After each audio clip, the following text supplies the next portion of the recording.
Hello and welcome back to NoBS. Today we return to talking about big tech. Specifically, we're talking about Twitter.com and their CEO and leader named Jack Dorsey. Jack Dorsey has been the talk of the town for about a week because he recently made an awkward appearance before the Senate and the government, and it went really badly for him. He was proven to be a liar. He also looked really scruffy and awful. He looked like he was some kind of bum that came off the streets, and the looks aren't really the biggest deal, but it does say something when you have this person who's unprofessional, who dresses like a feminist bum. He wears a jacket over his stinky t-shirts and stuff. It's just not professional. It's not someone you want in charge of $1 billion company. In addition, it's not someone you want in charge of your big platform to have your speech and to get messages and news out there. The reason that Twitter was under fire before that was because they were deleting anti-Biden posts. They were not letting people post articles about the Hunter Biden laptop, exposing the corruption in the Biden family, them getting money from Ukraine, China, Russia. All that bad stuff about the Bidens was blocked by Twitter. This caused people in the government to raise an eyebrow. That eventually led Jack to go into these hearings. But the thing was, despite his bad performance, his bad record, and him running Twitter just overall very poorly, the guy still has a job. He's been at this job for many years. And in fact, he just passed a review. The company reviewed his performance and said whether or not they wanted to keep him in this position. He unfortunately is keeping his position. That's what we want to talk about today, because really he shouldn't. Really, he's the kind of person that should have been fired a long time ago. He's unprofessional. He's biased. He's political. He's super lame and just a terrible liberal that's ruining a lot of the free will and the freedoms in our country. So we're going to talk more about it soon, go over the details, get into an article, and talk more about Twitter stuff in a moment. But first, let's take a quick moment to check out our sponsor. An overwhelming 85% of Americans believe that at least one tech company is spying on them through the apps on their smartphone. This is exactly why I myself use a product like Virtual Shield. Virtual Shield prevents advertisers, corporations, and my ISP from keeping tabs on me while I'm at home. It's a VPN that was built from the ground up for privacy and protection, and it's the only one that I trust. And now you could get Virtual Shield for 50% off by going to my exclusive link at virtualshield.com/NoBS. Invest in your privacy because I highly recommend it. That's why I say you should get Virtual Shield today. Great, now that that's out of the way, let's turn to the article. This is from the New York Post. It says Twitter CEO Jack Dorsey keeps his job after board of directors review. Now this is fitting to review a New York Post article. They're actually the ones that first posted the Hunter Biden laptop. Then they were blocked by Twitter. They were locked out of their accounts for weeks. And that's what sparked this recent mess, this recent sort of controversy that involved Jack going to the government, speaking like this, wearing a nose ring like a 18-year-old feminist, sporting this bum beard like he's a member of ZZ Top. Again, not really all about the appearances, but it says something, especially when you're a big, high-profile public figure like him. Like, this guy's a billionaire. He's in charge of Twitter and Squarespace, I believe, two major companies in big tech. He's super influential, and all he's doing is trying to help the Democrats win elections and trying to silence conservatives and delete our accounts. Super messed up. It's the kind of person that should have been fired a long time ago. And the comments really say that. You could see people on the same sentiment. Philly says they had their chance. Elliot will eventually give him the boot. He needs to go or give me this person back. Literally Rasputin. That's what he kind of looks like with this look here. It's got like a Fu Manchu Rasputin kind of look. And yeah, people are just sick of it. We don't want to be censored. We don't want these public spaces that have evolved from the internet. It's like, sure, they have a private company owning this, but at a certain point, you've gone past that. You're controlling this public space and you're doing it to push your own agendas, to silence conservatives, to bolster up Democrats and push bad policies that people just don't want. They just want to go on Twitter and post a meme, watch a video, follow who they want to follow, and not be messed with. I don't see why they have to meddle so much. They have to delete people's accounts. There's no reason to do that. Unless they're breaking the law, unless they're doing some kind of crime, then turn them over to the authorities. If they're arrested and charged, take down their account, suspend it if you need to. But for Twitter to play judge, jury, and executioner, it just makes no sense. I mean, why would a guy that looks like this be trusted? Why do we think he knows more than the president or respected doctors or experts or all kinds of other people that he silenced for supposedly spreading fake news or not news that they like, really? It's basically just news that makes Democrats look bad and goes against their agendas. Twitter's board of directors has decided to keep CEO Jack Dorsey Dorsey in charge following a months-long review of the company's management structure. The decision by a committee of Twitter directors will let Dorsey breathe a sigh of relief after activist investment firm Elliott Management questioned the social media giant's performance under his leadership. Elliott owns about 4% of Twitter stock and holds a seat on its board. The panel, which was established in March, expressed its confidence in management and recommended that the current structure remain in place given recent improvements on Twitter's product and operations, including its third quarter financial results, which saw revenues climb 14% to $936 million, Twitter said in a securities filing on Monday. So that's a little bit of an update. Apparently this has been going on for a while, so it's not necessarily all connected to the current event stuff, but you can't help but notice that this verdict is coming out right after that. I think they're trying to reboost faith in Dorsey. They're trying to get Twitter back in good faith with the public. It's not going to work here. Keeping around this guy who has a really bad reputation, a bad look, a bad plan for his company. Sure, he seems somewhat functional. We know Twitter has not crashed and burned and turned into a total failed website yet, but he's certainly trying. He's certainly using his authority in inappropriate ways. I don't know if it's illegal. I don't know if it's just frowned upon and looks bad, but it's certainly not a good look, and it's not something you want from a big leader in big tech. The board will continue to evaluate company and management performance according to a range of factors, including the company's operating plan and established milestones, the filing said. The review is part of a truce Twitter struck earlier this year with Elliott, the hedge fund run by billionaire Paul Singer that reportedly sought to oust Dorsey amid concerns about underwhelming growth in the company's stock price relative to other social media firms. Investors also weren't thrilled about the 43-year-old's plans to spend 6 months in Africa, which he later scrapped. So he had to abandon this sort of sabbatical, which is ridiculous. And that just sounds super liberal. That sounds really, really snobby to me. And it sounds like something snobby that an aging hippie kind of liberal like Dorsey would be involved in. Another thing worth noting was the stock prices did have some issues recently. The last few weeks, there were some trouble with shares at Twitter in response to this controversy we started this video out with. This bad look for them, obviously censoring Trump. They've censored Trump like 60 times. It's never happened to Biden. They're obviously picking favorites in this election. And even though the election has passed now and things have moved forward at least a little bit, but it is still something we don't want to forget about. We don't want to let Twitter just keep festering and do this again, because it's only going to get worse in the next election. It's gotten worse and worse since this has started, since Twitter has become so relevant in the last 5 to 10 years, since social media has become such a big source and such a big type of platform, sharing information, getting election news out there and all that. The results of the review suggested the committee was convinced Dorsey could run both Twitter and Square, the publicly traded payments platform where he also serves as CEO. The vote of confidence came after Dorsey was grilled last week by U.S. senators concerned with censorship on the platform, but the panel did recommend some changes, including that all Twitter board members serve one-year terms instead of multiple years at a time. The committee also updated the company's CEO succession plan in line with best practices, Twitter said in the filing without providing further details. Additionally, Twitter announced that it will start its $2 billion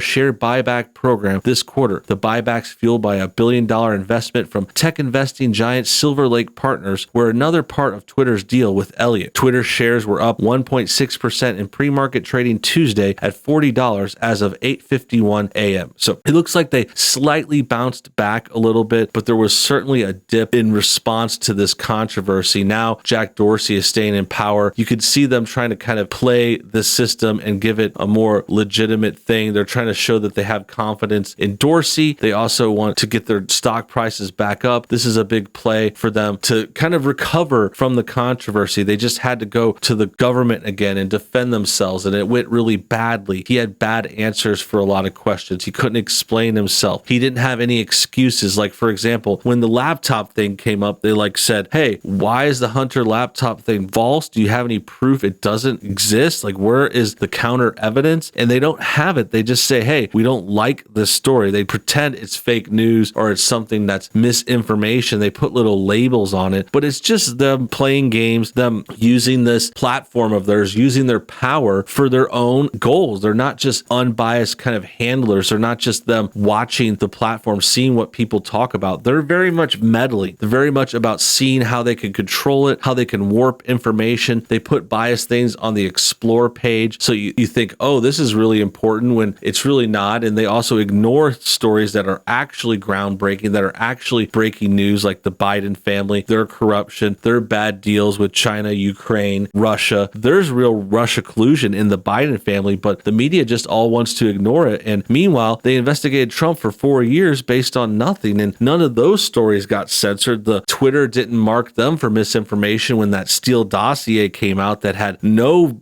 backing evidence whatsoever. BuzzFeed tried to put the story out, but it was proven fake right away, and they still let that spread. But on the other hand, they'll stop stories that they don't like. They'll stop stories that make Democrats look bad. They'll caption stuff that Trump says about, say, mass or some other thing that they're really invested in at the time. So it's a really bad look, and it shows that Twitter is trying to play damage control despite failing in having this terrible biased leader and running one of the crappiest, most biased websites in Silicon Valley. So that about wraps things up. Hope you guys enjoyed today's video. Tell me what you think in the comments below. Tell me what you think about Jack Dorsey, his nose ring, his Fu Manchu beard. Tell me what you think about the company Twitter keeping him on board despite all these failings. What do you think about Twitter itself? Do you even use Twitter? Do you think it's as important as some people think? I'd mainly use it to get some news and information. I don't post a lot. I don't find it particularly interesting or groundbreaking or engaging. I mean, I like to get stories from there. I find a lot of good news on there. But besides that, that's about it. Tell me what you think about Twitter. Tell me what you think about this video. Everything else, subscribe if you're new. Hit the like button. Until next time, have a great day.